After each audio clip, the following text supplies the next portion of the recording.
Hello and welcome to this episode of the Curiosity Key podcast. I'm joined with Stephen from Pimento. Stephen, welcome and thank you so much for joining me. Thank you, Charlie.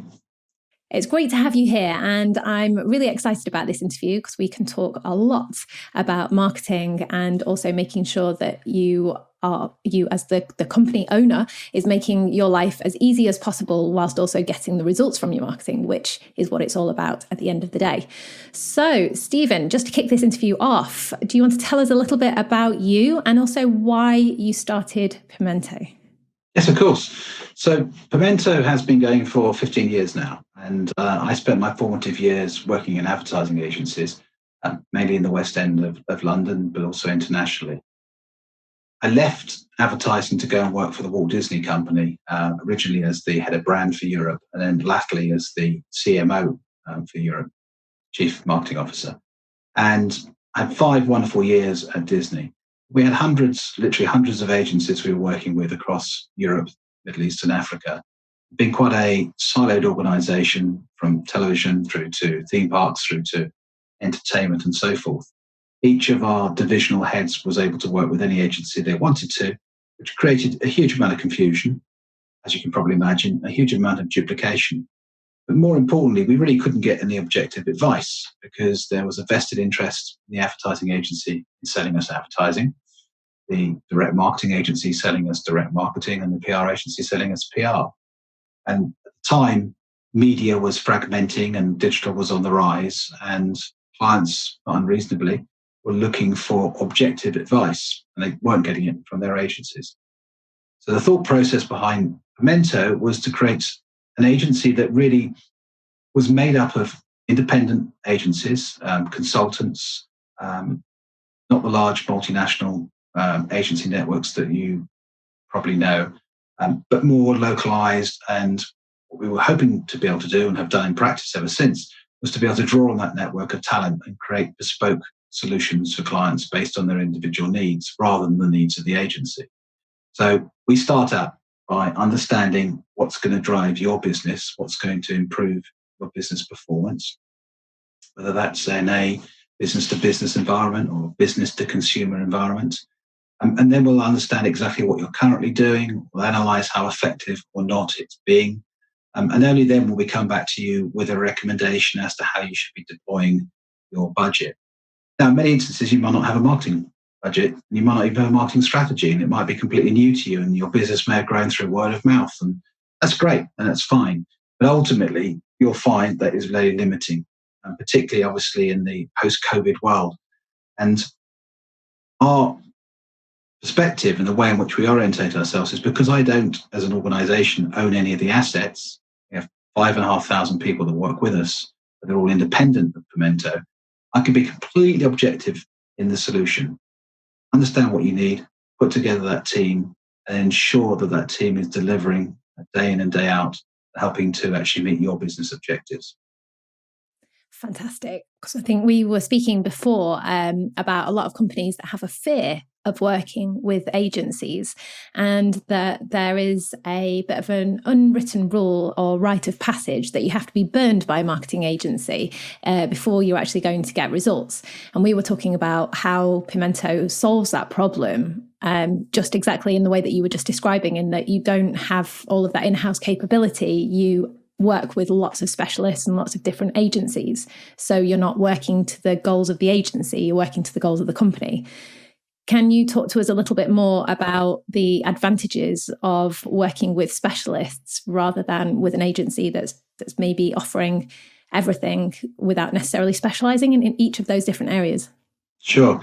Agencies in particular at the moment, because obviously the market is really tough, will claim to be able to do all things. And in reality, they're probably very good at one or possibly two disciplines. And the concept of a full service agency, by its very nature, is almost impossible to deliver these days because we have 100 different marketing disciplines that we offer our clients. I mean, just imagine having all of those resources in-house, 100 different skill sets. It's unlikely you'd be good at all of them. And you end up really a bit like a department store where you have strengths in certain floors and certain parts of the stores and weaknesses elsewhere. Well, we don't suffer from that. We will basically find the very best person or very best agency to deliver what's required and they'll be part of your bespoke team.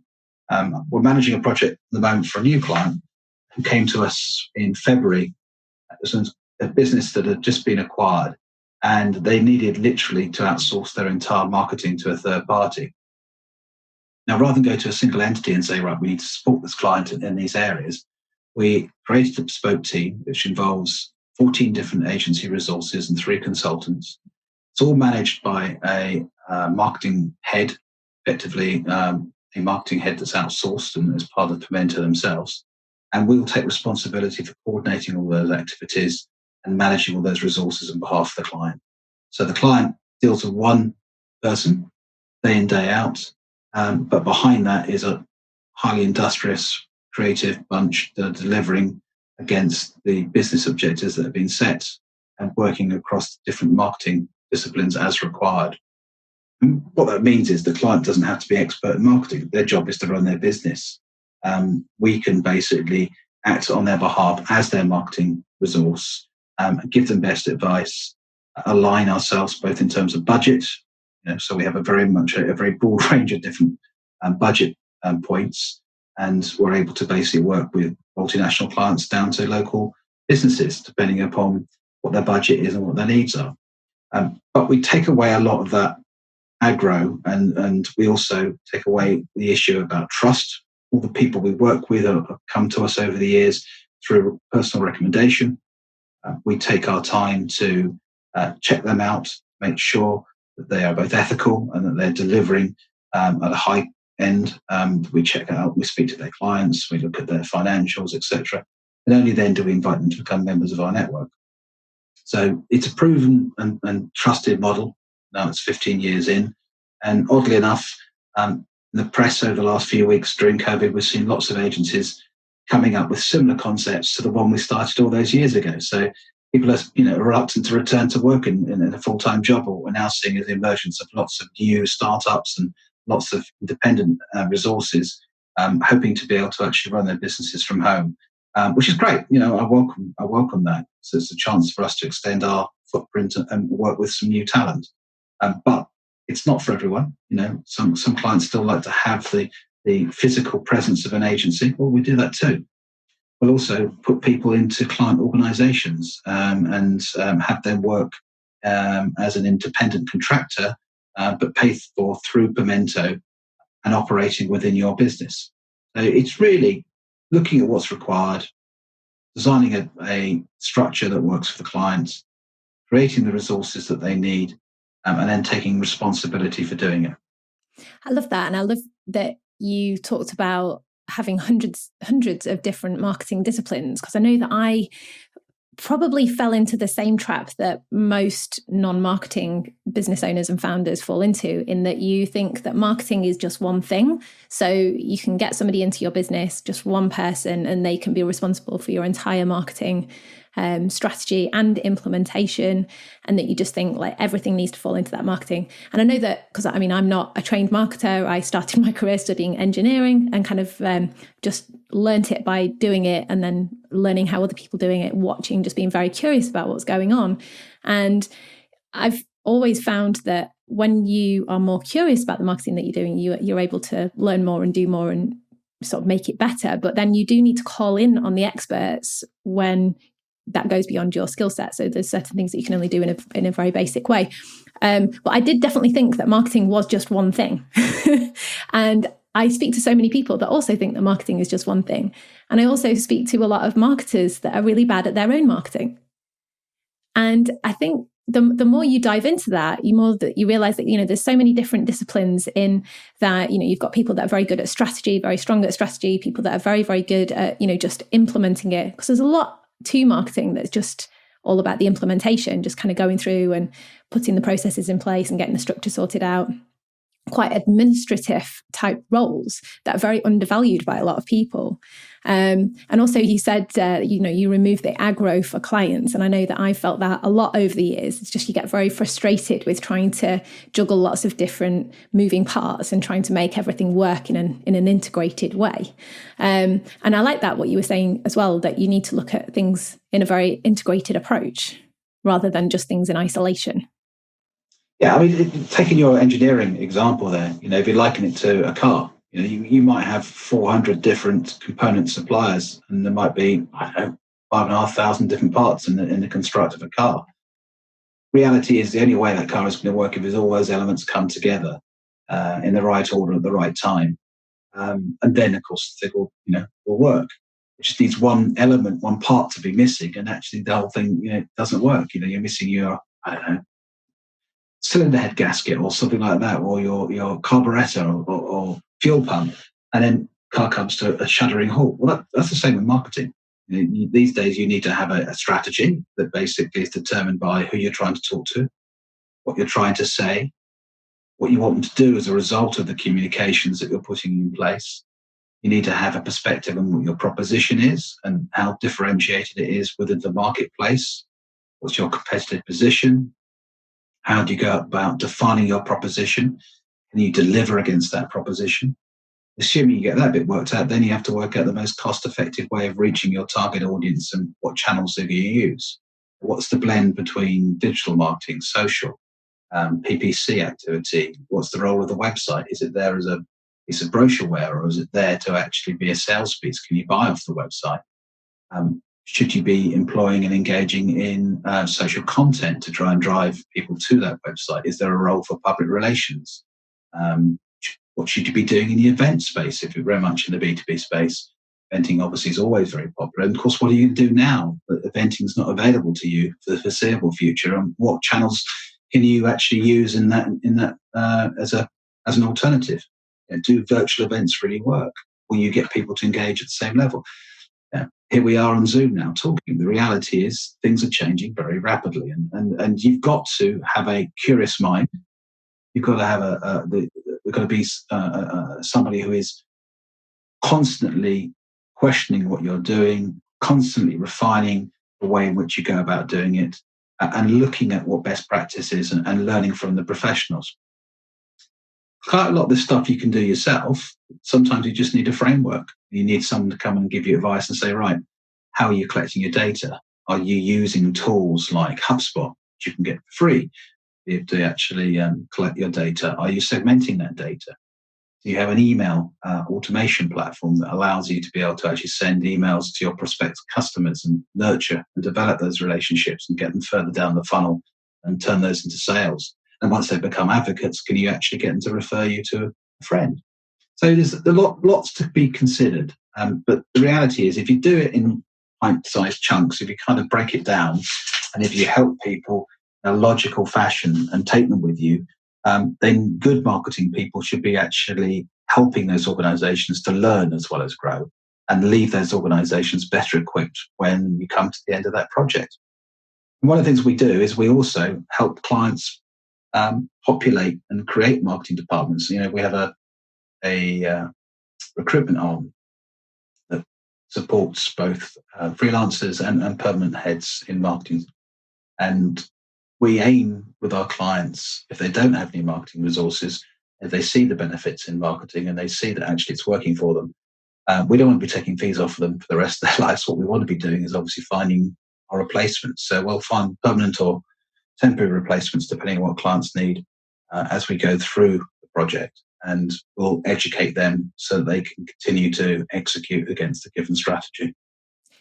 You've kind of answered a lot of I was going to ask you for some tips that you can share with people. And that tip is absolutely brilliant in that, work with an expert that can help teach you how to take responsibility and control of it yourself. And that for me was a huge turning point, because I know that, I was doing a lot, I was getting results from it. So from the outside to, the owner of the business, it's like, great, it's working. But I was like, we could definitely be doing things better, or we could be, getting a lot more out of this activity, or getting a lot more out of this particular strategy. And I work with a consultant, and I talk about it and I laugh about it now, but I know that this is the reality for a lot of businesses. The consultant was asking me, right, okay, who's your target market?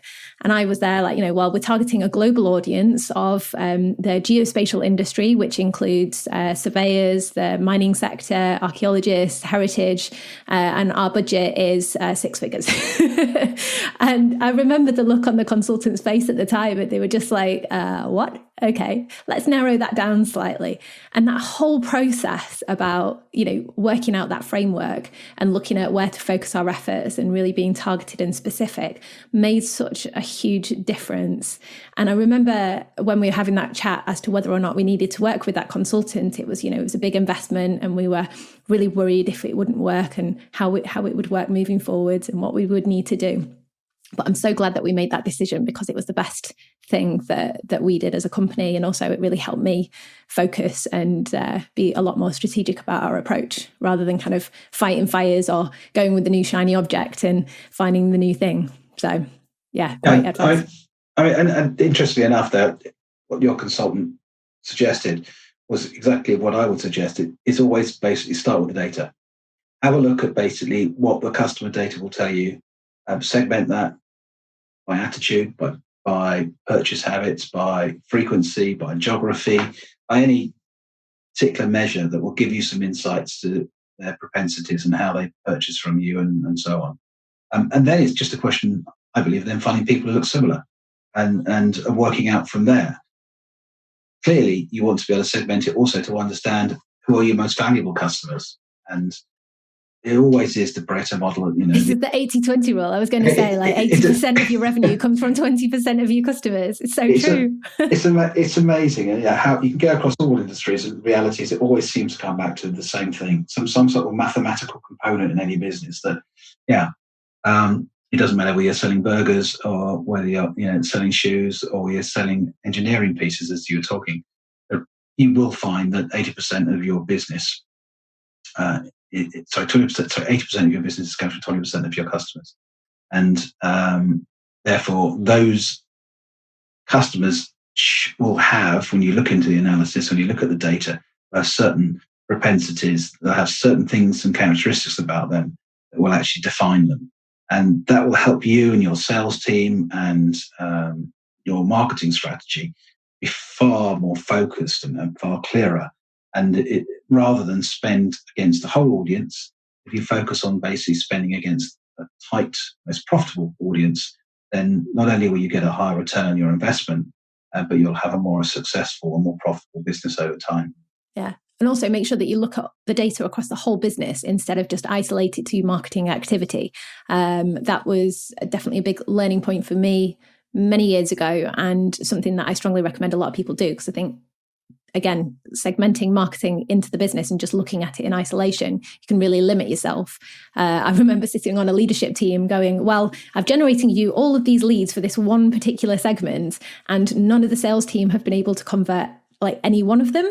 And it's not a problem with the leads. It wasn't that we were generating the wrong type of leads. It was that there was a problem with the sales team, and just a tweak that we needed to make in terms of how they were talking about the product and how they were trying to get it into the customers, which marketing can help with. So I think that's always something I am a big believer in, is that, marketing does need to run through the sales and the customer service department and not just stand on its own in a corner.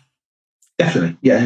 Marketing is very much the servant to those parts of the business. And it's there to generate sales. That's why we spend time and enjoy marketing. It's as basic as that. And it's as much a sales function as sales is itself.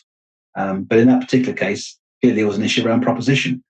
And had the proposition been developed, perhaps coordinated with the sales team, it might have been tighter on the front end.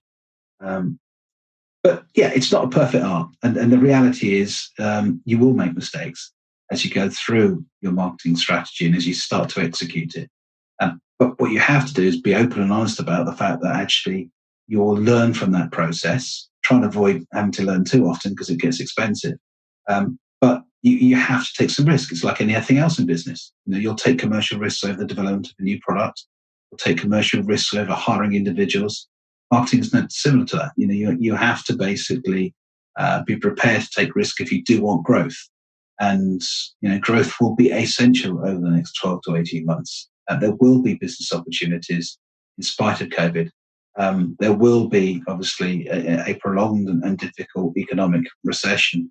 But like in any other recession, if you actually are really clear about what you want to do for your business, and if you actually target your communications, you will be able to grow your business, because not everyone will be able to actually match you. And in a competitive marketplace where you're looking to steal share, maybe not trying to grow the market, which is quite likely in the next year and a half, sitting back and doing nothing and just actually reducing your marketing spend can be the very worst thing you do. If you want to generate sales, you have to invest in sales, and that means being proactive. If you hunker down and actually try and cut your costs, ultimately what you're going to be doing is reducing your revenue. And you may survive and you may come out the other end. But chances are it's going to be very tough for you. So I would urge, and I would look all the case histories over the years of the 2008 recession and recessions before that. Brands that basically invested in communications and marketing through a recession came out stronger as a result. And I know that's all very well. If you haven't got the money, you haven't got the money. That's back to financial re-engineering. That's back to actually leveraging deals that are on the table at the moment for government and the various different civils and loans that one can get. Think about and plan now for the next 12 months and start to actually consider the role of marketing within your business objectives. And there's a key word that you just said as well, which is invest, because a lot of marketing is all about mindset. If you look at marketing with an investment mindset in the same way that you would look at stocks and shares and pensions and things like that, if you want growth, you need to invest and you need to plan your investments carefully, keep track of them, and don't just kind of offload them to somebody else and then just wash your hands with it and say, right, okay, crack on, you're doing it for me. And also what you were saying about mindset and making sure that you are not stopping any of your marketing. A lot of my podcast guests, in fact, all of my podcast guests have all been very purpose driven. And the biggest thing that I've noticed through the whole COVID challenge, nightmare, whatever you want to call it, is that purpose driven businesses have a much more positive mindset in terms of the future and the growth of their businesses than businesses that are focusing solely on profit.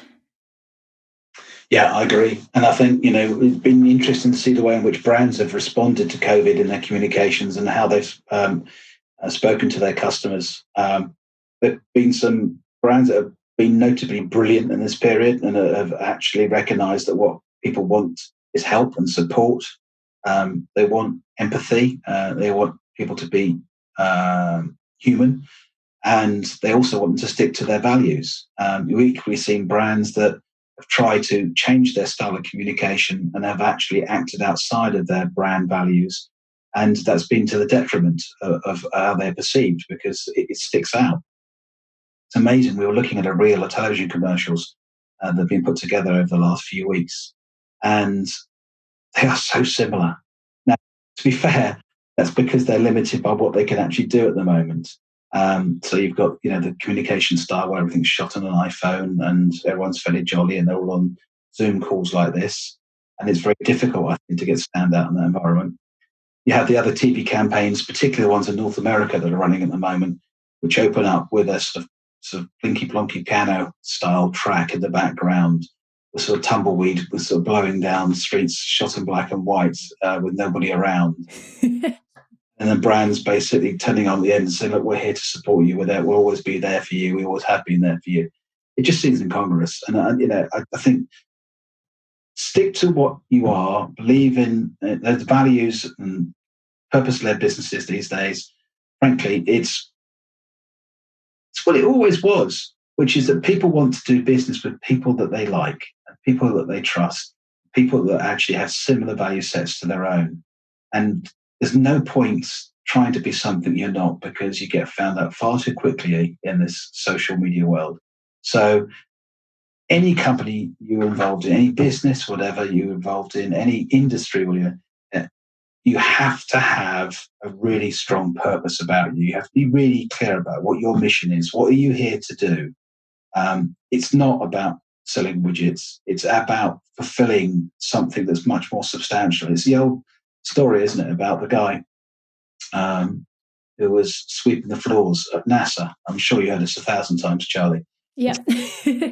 But I'm sure my audience hasn't, so let's I don't know. So there was I think it was a journalist who was walking around NASA and came across a janitor who was basically sweeping the floors. And he said to me, excuse me, he said, it's 3:00 in the morning and here you are sweeping the floors. What's this all about? He said, what's your job? He said, well, I sweep the floors to create a cleaner environment. And the cleaner environment means that people don't slip up when they're coming into work, and they go to their offices and they're feeling more engaged. And ultimately, I'm here to get people on the moon. And he saw himself as the part of the whole team that were there to support each other to be able to actually achieve that ultimate objective of actually getting man onto the moon. And that's what purpose is about. It's being really clear about your role and what your brand does for people, how it motivates them, what the belief system is around that, what the brand means to them. So, yeah, we all have a role in that. And I think, businesses today are pretty much aligned with this concept. They're not all quite doing it yet, and some of them are having to reinvent themselves. But there's been never a better time to reinvent yourself than COVID. You've got the opportunity to think about what you want to be, how you can do it better, and how you can help your customers with their objectives and their own missions.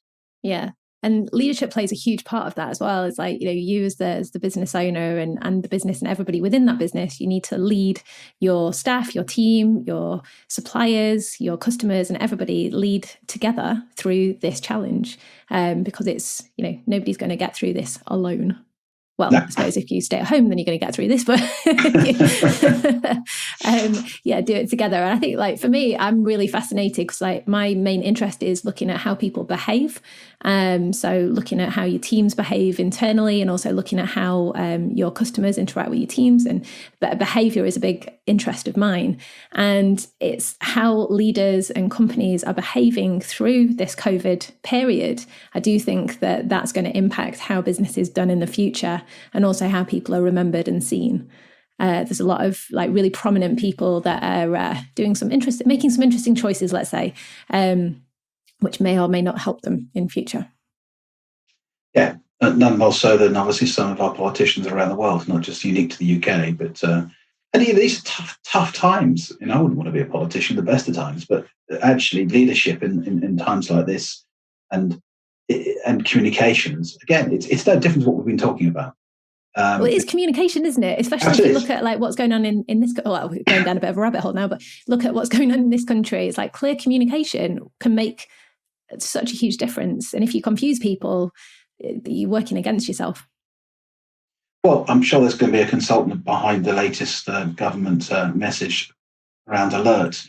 How in demand that they're going to be after this. Exactly. And it's a complex subject to the best of times. Coming out of COVID is a lot more difficult than actually closing down organisations and closing down people's propensity to be able to travel and move, etc., etc. So it's easier to tell people to stay at home than it is to actually ask them to go and leave their homes. And there's a much broader, interconnected, problematic scenario to be resolved with people returning to work and so on and so forth. And it therefore makes communications more difficult. But it means you have to be clearer. It means you have to be really deliberate in what you communicate, when you communicate it. You can't create, as we've seen recently, leaks left, right, and centre and allow people to make up their own minds before the information is made available by Prime Minister in this instance or any other cabinet minister. There's a role for leaking, but actually in this instance, there's also a role for actually keeping stum and actually making sure you've got a plan, making sure that you communicate it accurately, and making sure that people understand their part in delivering that plan. But anyway, we're sort of drifting into politics a bit here. I know, because I did want to ask you a question, so I move over from politics and the effect of clear communication. The role of marketing technology, because I know that I've interviewed a couple of people that are developing tools to help marketers and also business owners do their own marketing. How do you, working with so many agencies and so many consultants and freelancers, how do you manage the sheer volume of different marketing tools that are out there at the moment? Do you have any kind of preferred ones that you use, or any recommended ones, or how do people decide? Gosh, it's a big question, that one, because it is a big question. Sorry, it is. I mean, there's technologies that are enabling marketing left, right, and centre. Whether it's AI that gives us the ability to be able to actually understand and how consumers respond to certain stimulus. Whether it's the development of marketing research techniques, and we're seeing a lot more automation within that space, whether it's actually using automation tools themselves in terms of your email marketing, or programmatics, ability to be able to actually bid for certain statements on Google and so on and so forth. So it's everywhere you look within marketing, there is a role for technology. But ultimately, you've got to marry technology with outstandingly good insight and fantastic creativity. And creativity still has an enormous role to play. And I don't think we've even begun to pick the scab on this one, as it were, which is that I think a lot of marketeers now rely on automation and assume, therefore, that if they actually get their communications out and they're using the right channels, and if it's automated, it'll actually give them the result they want. To one certain level, I'm sure it'll work, but actually, if you really want to differentiate your brand, if you really want to find ways to actually drive that needle, you really need to invest in creativity. And it didn't really matter in the days when it's TV, press, and posters. You come home, you see a fantastic commercial on television, and people had invested wisely and put money into creating a 30-second or a 60-second TV spot. People don't spend the time, they don't spend or finesse their communications to the same extent these days, because it's very disposable, particularly in the social space. Spend a couple of grand on a piece of social content, stick it out there, and do another piece tomorrow. I do believe that if you have the same attention to detail and put the same energy into creativity that you put into the automation tools and to the technology that's available, you'll end up with a better result. So marrying creativity to outstanding strategy and then using technology to be able to deliver that, then you're on to winner. Brilliant. And are there any tools that you would personally recommend or that you use? We obviously, with media planning and buying, there are different tools that are used. We do a lot of data analytics, and we use various different tools and techniques there to be able to actually understand and segment client data. On the marketing automation tools, there are there's the big ones, or the international ones you're aware of, and whether it's Salesforce or Pipedrive or HubSpot or whatever it happens to be. All I would say on that is properly scope your CRM, be really, really clear about what you want, what you need for growth. Don't overinvest. I always recommend don't start from scratch. Don't create anything that's bespoke, because you're into then having to support an agency to support you for the rest of time immemorial. So try and work with something that's off the shelf that you can shape.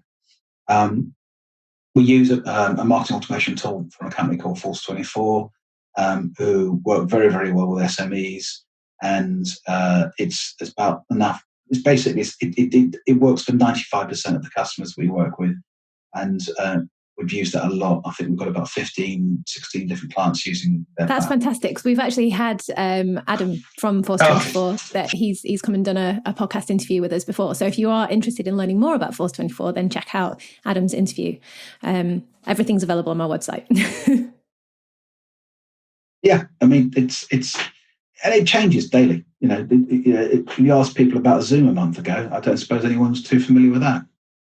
I don't know. I've been using Zoom for like 2.5 years now, and I think all of a sudden I've got Zoom fatigue because everybody wants a Zoom call. I'm like, should we have a phone call? Let's just pick up the old school phone and have a bit of a chinwag on that. But there's some research. There's a research appeared last week in the States on Zoom fatigue. It is actually a real thing. It's not just Zoom fatigue. Yeah. I've read a few articles, but I think that's why I have my for anybody watching this, I've got these blue light glasses that I look like a bit of a muppet in them, but they filter all of the stuff that comes off the screen and just helps with that. It doesn't cure Zoom fatigue, but it definitely helps. I definitely recommend that anybody using a computer needs to get blue light filter glasses. Blue light filter glasses. I should write that down now.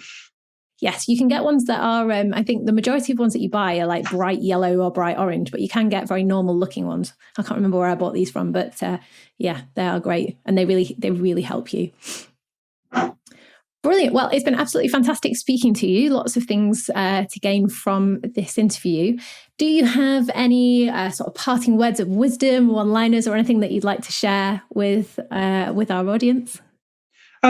First of all, don't be afraid to ask. Don't worry about marketing jargon. Say it as it is. Be prepared, and if you want to engage a consultant or if you want to basically get marketing advice, take the opportunity to talk to a variety in the same way as you would if you're basically getting an extension on your house. You get 3 quotes. Make sure you get opinions from 3 or 4 people.